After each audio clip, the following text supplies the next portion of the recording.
Got it. All right. Even though everybody that is on right now knows me, I'm still going to introduce myself because there may be some newer agents that don't know me that join in later on. So I'm Rick. Been in the business for over 28 years now.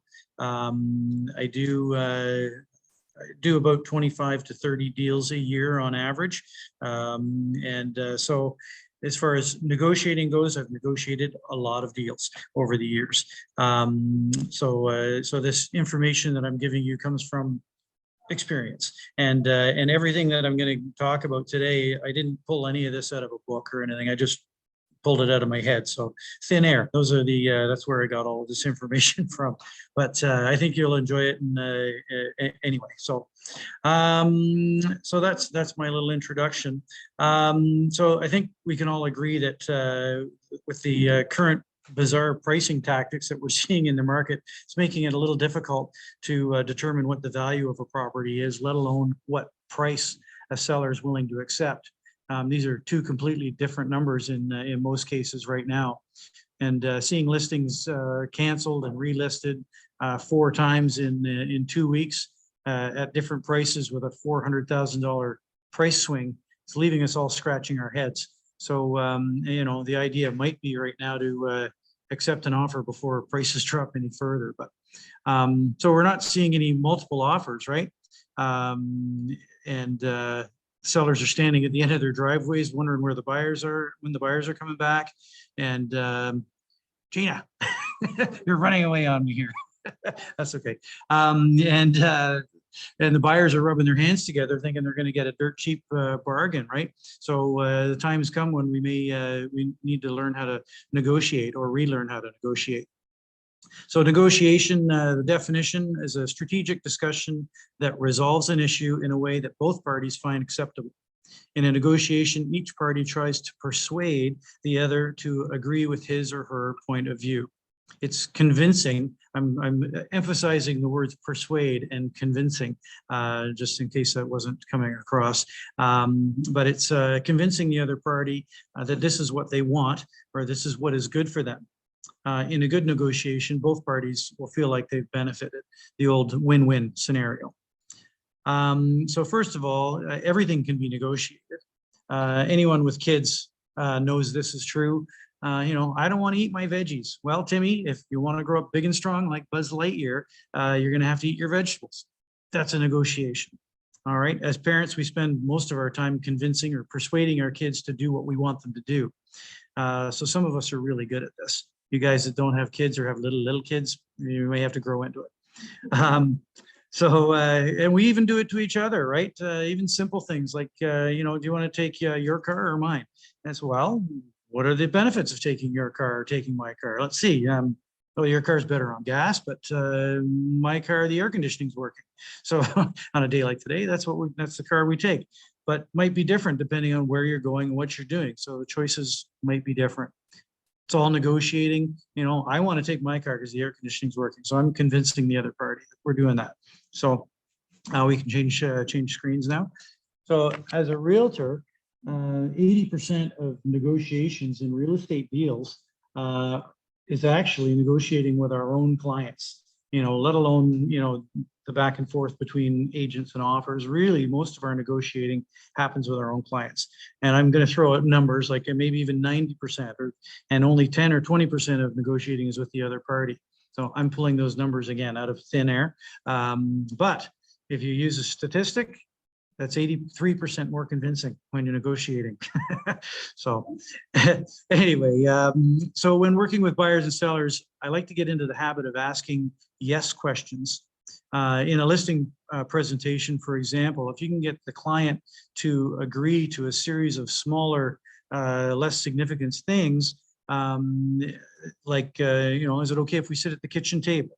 Do you see how social media will work better for you than advertising in newspapers, things like that. You get them used to saying yes to you in a series of questions. Then when it comes time to ask the big question, are you guys ready to sign the listing? They say yes, right? They're already used to it. So now let's see, where was I?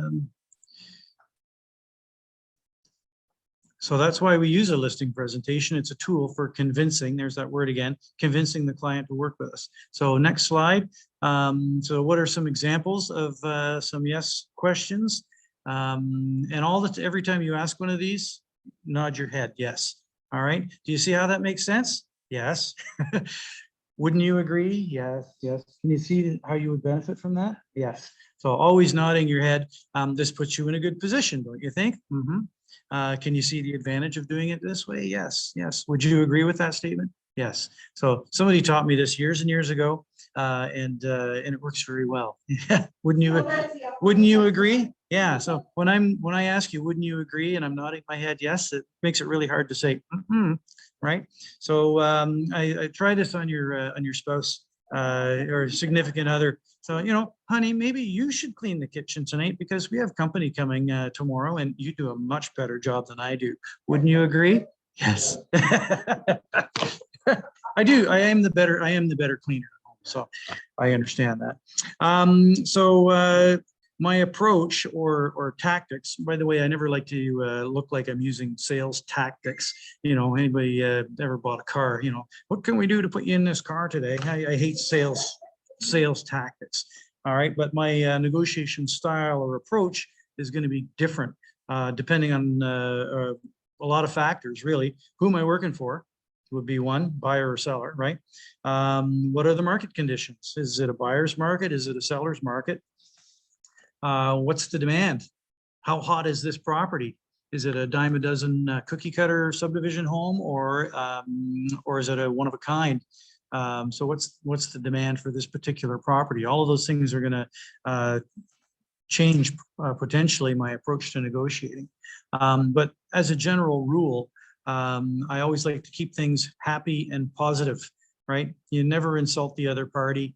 It always blows my mind when an agent brings you an offer and the first thing they do is start slamming the property about how crappy it is, right? Oh, it needs a roof and it needs this, and they got to paint the whole thing from top to bottom and all the flooring's shot. This is not the way to massage the seller to get them to go along or work with your offer. So,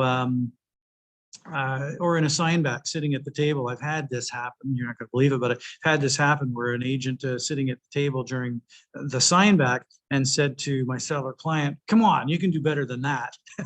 So getting a seller's backup is never the right approach. So let's see, we can advance the screen. So yeah, and then you can advance the screen. There we go. So representing sellers. Oh yeah. There you go. Negotiating the sale with the sellers begins way back when taking the listing. I don't know if we're on the slide number 7. There we go. There we go. Yeah, that's okay. I didn't tell you when to advance. So negotiating with sellers always starts back when you take the listing. Okay, so you got to find out what your client's main objectives are. What are their motivating factors? What are their whys? Why are they selling? What is important to their life situation that they're hoping to accomplish from doing this? You have to know the answers to these questions if you're going to use it against them later on. So I'm kidding, of course. But it does give you the ammunition you need to convince them to maybe make a decision that's in their best interest, right? And in order to satisfy whatever their main objective is. So yeah, kidding aside, we don't use it against them, but you are going to need that information if you want to help them come to the conclusion that they need to come to. And sometimes people will resist, and this information will help you do that. So next slide. So whether you're listed their price or your price doesn't really matter. What matters is that early on you've set the expectation of what the value is in your professional opinion. Personally, I do this by writing it on the cover of my CMA that I leave with them. Whatever I think the value is on their house, I'll say, it's X. And then before the offer negotiation, we have a little reminder conversation about the CMA. And you remember how I said it was, my opinion was that it was worth, X. A quick review of the new comparables. and of the current market conditions, because, well, like right now, houses have been on the market longer than a month. So things have changed in the last month. So a quick review of the current market conditions. And again, a reminder what their main objectives are. Right before the offer is presented, we'll put them in a frame of mind where, you can establish what a realistic expectation is, and it refreshes the why in their mind as to why they're doing this, right? So if you do a good job on this, the seller should be agreeable to a reasonable offer or to make a reasonable counter offer. Also, they're not shocked when the offer doesn't blow their socks off, right? Because you've already explained what the current conditions are. So again, it's about managing expectations, right? When possible, this is a little side note here, but when it's possible, I like to try and do the offer presentation at the office, or even at my home if that's convenient for where we're working. But this does a couple of things. First thing, it gives me access to internet, printer, emails, all of that stuff that I need access to, because if you're working with multiple offers, who knows when they're coming in. They could be coming in halfway through your presentation, and you need to be able to either print or have access to it. So, and then also it helps put the sellers in the right headspace to make a business decision. Somebody, not so much a personal one, somebody sitting at their own kitchen table with a whole lifetime full of memories is going to have a hard time being objective when it comes to price. So, and then as the agent, try not to overreact. If somebody brings you a lowball offer, don't react, and try and keep the seller from overreacting as well to what might seem like a lowball offer. I simply say, well, this is just how some people negotiate.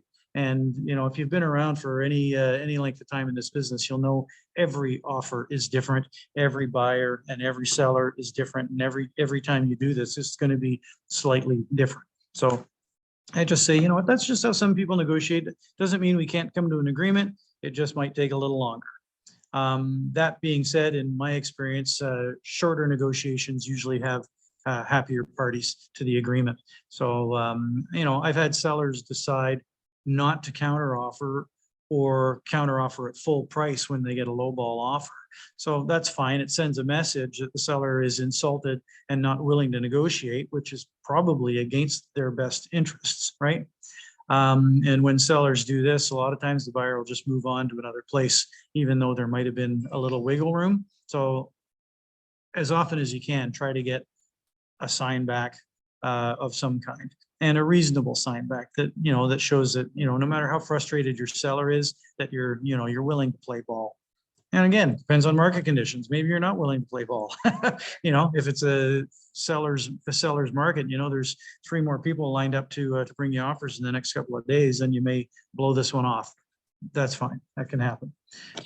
So the seller client's main objectives, concerns, motivators, for the most part, price and date are going to be your big items, right?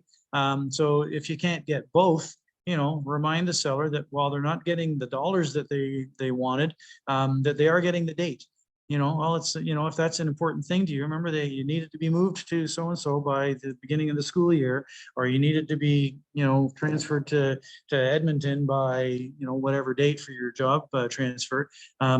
This offer, while it's not as much money, satisfies that requirement that you had. So remind them of those things. Maybe it's vice versa. Maybe they've got the price, but not the date, and that's fine. So other items like deposit amounts, conditions, inclusions, exclusions, these can all be bargaining chips too.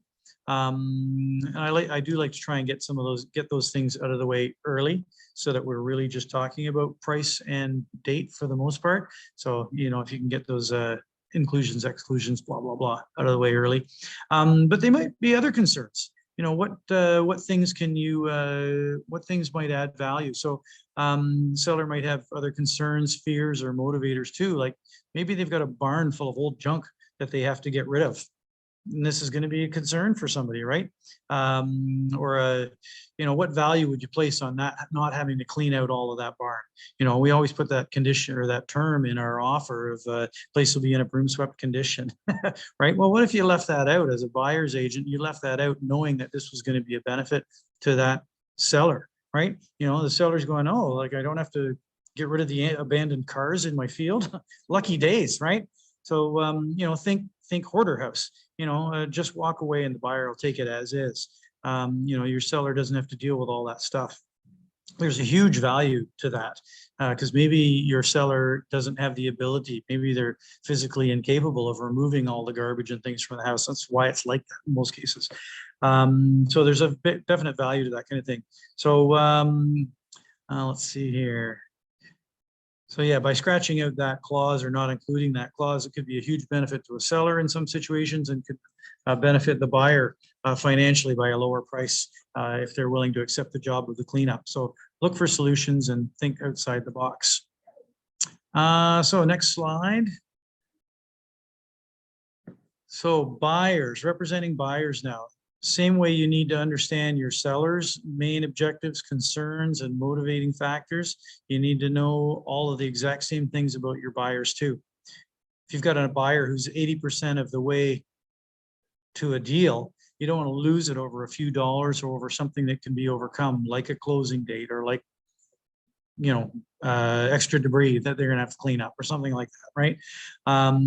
So reminding them of their objectives. Oh, this home does shorten your commute to work. That was something you wanted, right? Or this home is in the school area that you wanted. Or everything else we saw needed a new kitchen and this one's already done. It's only 2 minutes to the babysitter, or has the whatever, right? The shed, the deck, the garage, the view, whatever it was that you said you want. Remember, this house had it, right? So always remember those main objectives. What are the things that they're looking for, and use them against them later on. You know what I mean? But you got to keep this information in mind so you can help them make a decision that is beneficial to them. Other buyer challenges, they can be challenging, especially first-time buyers getting advice from, mom or dad or uncle or something like that. Usually if somebody who hasn't bought a house in the last 25 years, telling them to go in low and they'll come down to your price. Lowball offers in my experience does one thing, and that aggravates the sellers and usually the seller's agent too. You wasted my time with this, what?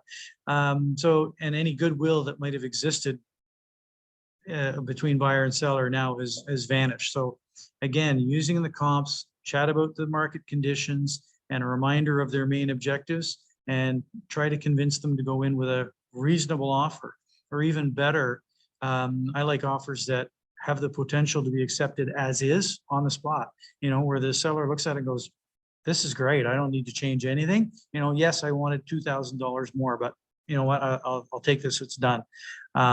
So that's great. Or yeah, a reasonable offer. So a lowball offer will only inspire high price sign back or no sign back at all. Try and do things that will make your offer more attractive, such as big deposit, seller's closing date if you can. Matching inclusions and exclusions to the listing. So maybe you can solve a problem for the seller, like my barn example from a few minutes ago. So that's representing buyers. It's the same thing. You just got to know your client, know what their motivators are. So now negotiating with the other party, we can advance. So agent to agent. When you're talking to another agent, please don't lead off with how many years you've been in the business, even though I did it today. We're not negotiating here. But don't lead off with how many years you've been in the business, or that you know the area better than anyone, or you sell more homes than blah, blah, blah. Who cares? I don't care about that stuff. Don't patronize the other agent unless they're asking for it. If they're being jerks, then you can step in. But arrogance will get you nowhere. Realize that you both have the same objective here, and your job is to facilitate a meeting of the minds, while of course protecting your client's best interests at the same time. Okay. Always start out with a phone call. If you're the buyer's agent, make a phone call to that listing agent, for so many reasons, really. You can find out what's important to the seller, closing date. That's the conversation, what are they, what kind of closing date they're looking for? Well, it says X on the listing. Is there any flexibility in that? What do they really hope? What's the ideal date? So find that kind of thing out. And if you're the seller's agent, when you get that call, try and find out what's important to the buyer. Oh, they have kids. Nice. Hey, guess what? The lady next door does daycare, and or things like that. Listen for clues that might help you solve a problem for the other party. Okay, listen for clues that might be an advantage to your buyer. Chatty listing agents will sometimes say way too much, right? They'll offer you too much information. So keep your eyes and ears open for things that will help both your client and the other side. These things could add value to your side, which might help in your cause to hammer out a deal. And buyer to seller, if the buyers and sellers happen to ever talk to each other, always lead with a compliment. It's like a listing presentation, right? When you go in to a listing presentation, oh, I love your landscaping and I love the street you live on, all that kind of stuff. You want to make, you want to make the seller feel good about working with you, right? Or if you're talking about your buyer client to the seller, oh, they can totally picture themselves here at Christmas time, da da da. You want the sellers to love you and your client, right? So if you get an opportunity to present in person, this is the case. Those are maybe old days. I don't know if they're coming back or not. But this is almost always the case, no matter what the market. Telling them how crappy their house is will not do the trick. So seller to buyer, this does depend on the market a little bit. You might be actually grateful to finally get an offer. Maybe, that's today. Or you may have so many offers that you don't really care about liking the buyer so much. That's fine. I remember a couple of years ago when I was selling my own house, there was only, where was I? I knew that the buyer wanted it. I knew that it was the right house for them, but they were slow coming to the table. They came back 4 or 5 times, looked at the house a bunch of times. But I also knew that they were the only people that I had interested in the house, right? So I played ball. Yes, I negotiated. I sold it for, $25,000 less than my target price, but I achieved my main objective, which was selling the house by a certain date. So, reminded myself. So next slide. So making the offer. Buyers, I always suggest ask for everything you want in the initial offer.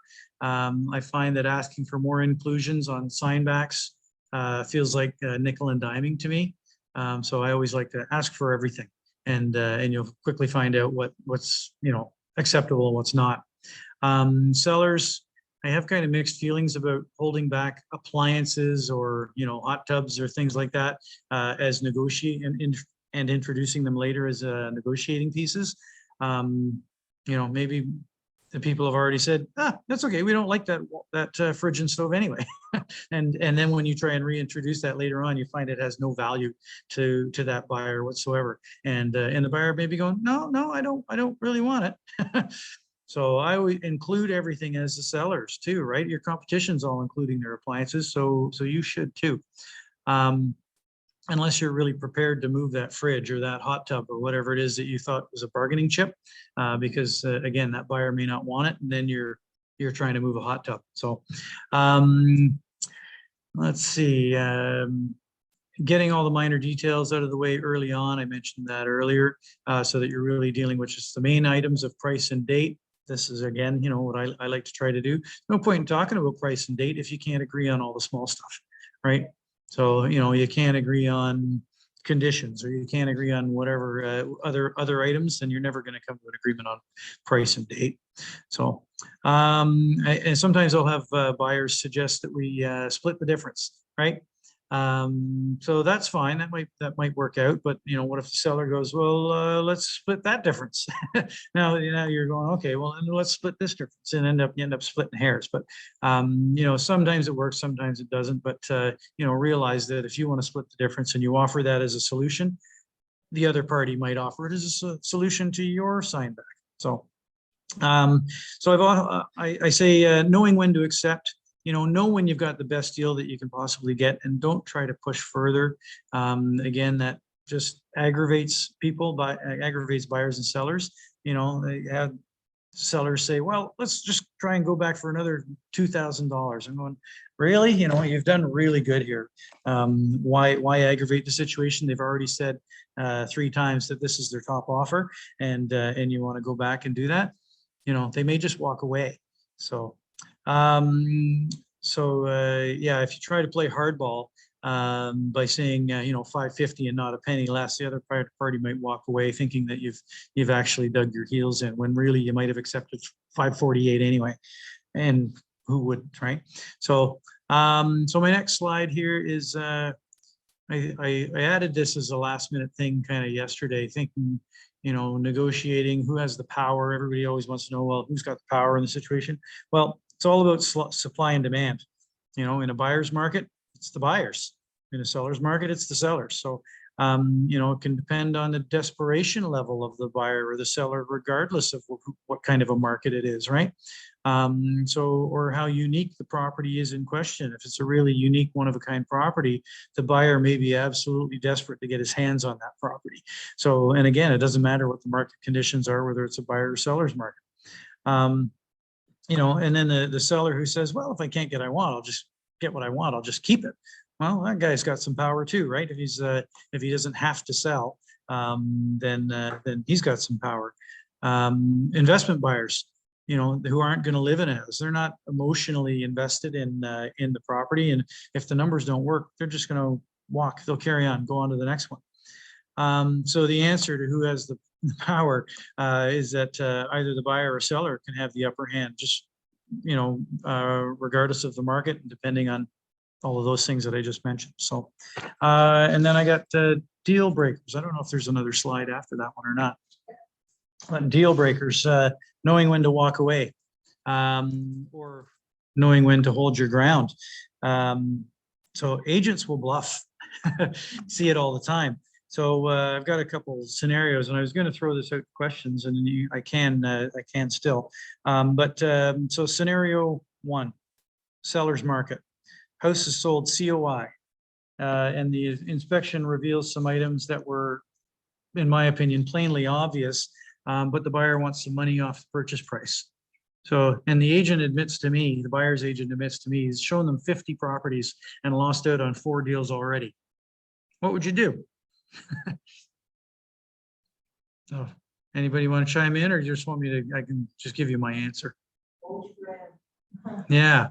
So my feeling is that the buyers are already invested, and a lot of times, you've got an accepted offer. Finally, the buyers brought in their deposit. They've paid $500 for a home inspection. All right, they've already, in their mind, they've placed all their furniture in their house. They've told the kids what rooms they're getting and all that stuff. They're emotionally invested. They're invested in buying this house. And if they just want, $1,000 or a couple $1,000s off the price, if you dig your heels in, especially after they've looked at 50 properties, lost out on 4 other houses, they're not walking away. Even if they dig in their heels and say, I want that $2,000 off, who's going to kick in that $2,000? Their buyer's agent, right? So that's my thought. I'm not dropping the price for anything. They will firm up, and as many times as I've had that exact scenario, they firmed up. So flip that to a buyer's market, and the home inspection, reveals that the furnace is toast. The buyer wants $5,000 for a new furnace. What would you do? So now it's a buyer's market. Sellers are happy to get an offer, happy to have a sale. Are you going to kick in $5,000 for the furnace? No. Yeah, so that's exactly what I said. So I say here, let's assume that the full cost for a brand new furnace is $5,000. Okay, it may not be nowadays. I don't know. I haven't bought one. So we never represented that the furnace was new, right? Never said that the furnace new. It's clearly it's an 18-year-old furnace. Would I let the buyer walk away? No. But I might suggest that since the furnace was old, it should have been working, but maybe we split the cost of a new furnace in this particular scenario. So 6 months ago, back in January of this year, I would have just said, yeah, take it or leave it for, we'll sell it to the next guy. But, because the market conditions have changed, my approach is different. You always have to keep that stuff in mind. So. And also, other things, when you said that practice for small things during the day, when you see it's over funds, sometimes you might want to discuss that. Mhm. And my scenario, what I would suggest to do it comes up, so that way it does come up, the seller's like, okay, no problem. Again, they're prepared for it. You've set the expectation. Exactly. Yeah. So coming to the end, have I done 30 minutes yet? How are we doing? Oh, I've done 35 minutes. Wow. Wow. Okay. Well, I've got just a sort of bottom line here. Think you always want to keep a negotiation pleasant and professional, not personal, if you want to have a positive outcome. Discourage your clients from taking bad outside advice from dad or uncle, because a lowball offer is a good way to aggravate the situation, by coming up with only small amounts or asking for lots of different extras. If you ever do manage to come to an agreement in this way, don't expect, common courtesies to be extended to you. You can be sure that the seller has shared this miserable experience with their neighbors before you get there. You ever wonder why you move into a house and nobody says, welcome to the neighborhood? Yeah, well, that could have been why, because you were a jerk on negotiating. So don't expect the seller to come back and help you open the pool. And the new lawnmower that they were going to throw in is now going to their step nephew in Tilsonburg, even if they have to deliver it to them themselves. So, so most sellers' first instinct when they get lowballed is to get their back up. So try not to do that. And that's pretty much it for my presentation. Thank you. Thank you. You guys got any questions at all? Yeah. I know, I'm really curious because I love your style of negotiating in terms of the always focusing on the positive and redirecting back to sort of what initial conversations were about. I'm really curious how you handle personally an agent who is very much posturing and very aggressive, because I think we all run into those kinds of people, and I'm curious what your personal style is for somebody who is just Yeah. that. So somebody who's posturing, or, I would, when I said earlier about, not telling them how long you've been in the business and how many houses you sell and this and that, you get a jerk agent on the other side that's sort of a bully. You might say, you know what, listen, buddy, I've been in the business for 28 years. I know what I'm doing, and remind you who you're dealing with. So, I'm not some kid that you can push around here. So, and for anybody who is new in the business, or who might be, it might feel like a kid in the business, I was there. And I don't know, you just try to keep things moving forward, and keep things moving in a positive direction. Yeah.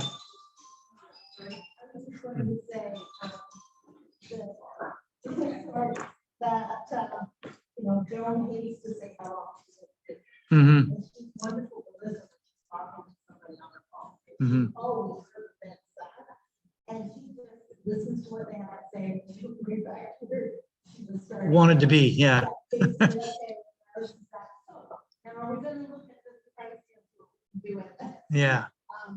She just lets them say their bit, Mhm. and then gets back into what the whole point of the conversation is. Yeah. Sometimes she uses, "That's nice." Yeah. So back to this, yeah. Yeah. Yeah. And the other thing that I want to share with you, because she uses it all the time and it works fabulously. And I'm not going to say how many years experience. Mhm. Many times it's been said, when you're at the table, it's down to the last bit. Buyers come back in. He's not going to come up to your price, but he's come up to about 2,000 over your price. She always says to the seller, now, you're in Vegas with $500,000 and you really wanted 502, we just throw that 500 back on the I love it. And also, no, why you do it. Can you Nice. repeat? Can you repeat that? We couldn't hear it over here. So Laura's, so Joan, one of her tactics is when you get, you're at the offer table and you're down to the last couple of $1,000s, the buyers come to within $2,000 of where the seller wants to be. Joan would say to the seller, now, if you were in Vegas and you're betting, you had $548,000 already, would you put the money back on the table to get 550? Would you risk it all to get 550? And if they say no, then she goes, well, why are you doing that now? So that's a great piece. I love that. I love that. Fantastic. Yeah. This is money we got, and this is how much you're risking to get a little bit more. Mhm. And it's brilliant. The first time she ever did it, you're around like, you know, and she uses it right off and very successfully. I've never seen it turn back on. Mhm. So, So Susan, Laura's just saying that she's never seen it turn back. And you know, if you have this much money now, why are you risking losing it all for an extra 2,000? So yeah, that's awesome. All right. Well, that was fun. That seemed to be work out well. And this was recorded, so you'll be able to watch it again if you really want to. All right, guys. Thanks. Thank All right, no you. problem. See you later.